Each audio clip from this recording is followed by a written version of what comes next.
Hey YouTube, it's Numistacker and I'm back with you in beautiful Melbourne, and today I'm visiting the flagship premier Downies coin shop, the famous Downies coin shop in Southgate, just by the river in Melbourne. And I've come to find out all I can about the amazing different coins that Australia has to offer. And in particular, the 1930 penny, the famous 1930 penny, and the special Swiss bank hoard of Australian sovereigns. So I'll be bringing you some video footage about that from the shop and finding out the story. Hi guys, I'm here with Steve Kirby, who's a numismatist at Downies Coins in Melbourne. And we're taking a look at the famous 1930s Australian penny, and I've managed to persuade Steve to tell you a little bit about this really interesting coin that they have over in the Downies flagship store here in Melbourne. Australian coin collectors have long had a fascination with the bronze penny. It was the one and only coin to feature on the cover of the Australian Coin Review magazine between 1964 and 1981. The coin's obverse shows one of the two coin designers crowned effigy of King George V. The reverse is a simple lettered design by William Blackmore, derived from a 19th century token. As with all rarities, it is the date that has made this coin an object of great lust, 1930.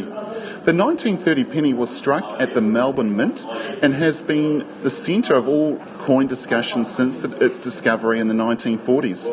For those who have recently taken up collecting Australian coins, it is perhaps worth understanding a little about this rare coin. The 1930 penny was unknown in circulation until at least 1940. The date of discovery may have been 2 to 3 years later. Official reports from the Melbourne branch of the Royal Mint show that no bronze pennies were struck for circulation in 1930, certainly not bearing the date. It was the height of the Great Depression.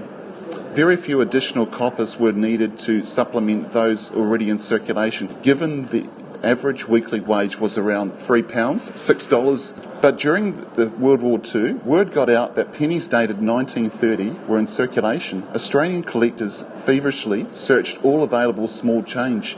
Newspaper ads were placed offering 10 shillings for any example received.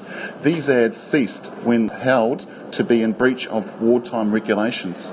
A considerable amount of Australian effort yielded around 50 coins, but there was a suspicion that others were still out there. At that time, all the Melbourne Mint would acknowledge is that some 1930 pennies had been struck for museums. Most expert coin collectors over the years have banded about 1,500 dated 1930 pennies eventually escaped from the Melbourne Mint.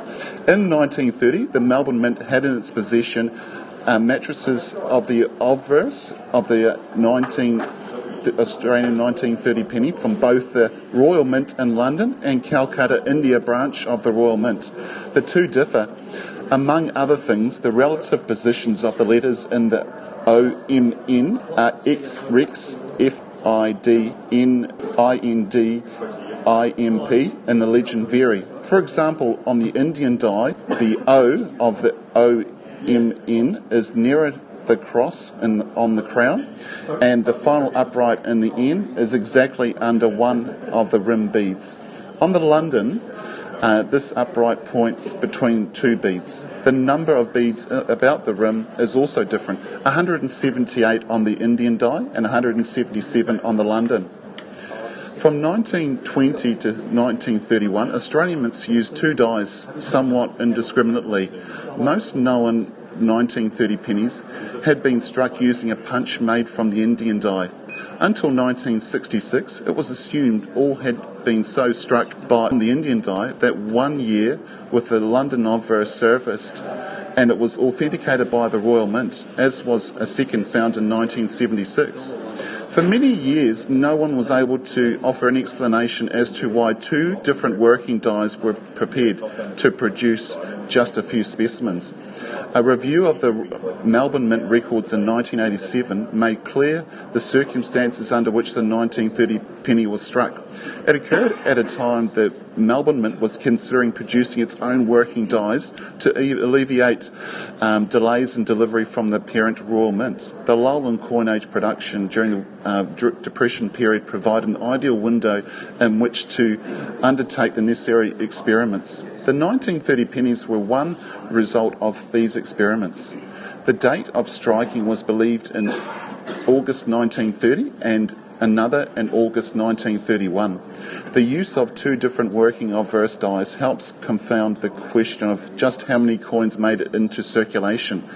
Not only were the circumstances of the striking of the 1930 penny coin other than normal, but there just wasn't enough London coins out there to support the oft-made suggestion that that number released consisted of one or more bags of 1,200 pennies, or equivalent to £5 worth. The London die variety is a very rare coin in any grade. Most of the 1930 pennies found over the years have had a considerable amount of circulation and have been found in lower grade between very good and good fine.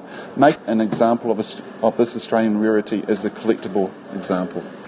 Thank you very much, Steve. That was a great history of the 1930 penny. But how many of those do you think still exist? How many? What kind of rarity is it on the scale? When we compare the Australian 1930 penny with the English 1933 penny, they come up regularly in auction. Most Australian auction houses will have one or two that come up in each auction 3 to 4 times a year. Very collectible, very desirable, and spectacular rarity of Australian coinage history. And how much would one have to pay for a 1930 penny if one wanted one in one's collection? Well, we can start talking some good dollars from approximately $17,000 and upwards for a relatively collectible example, right up to $130,000. Wow. So that's a very, very rare and expensive coin. Thank you very much, Steve. Appreciate it. And if any of you guys are visiting Melbourne, then please make your way to Southgate to meet Steve in person and to take a visit with Downies. Thank you very much, guys.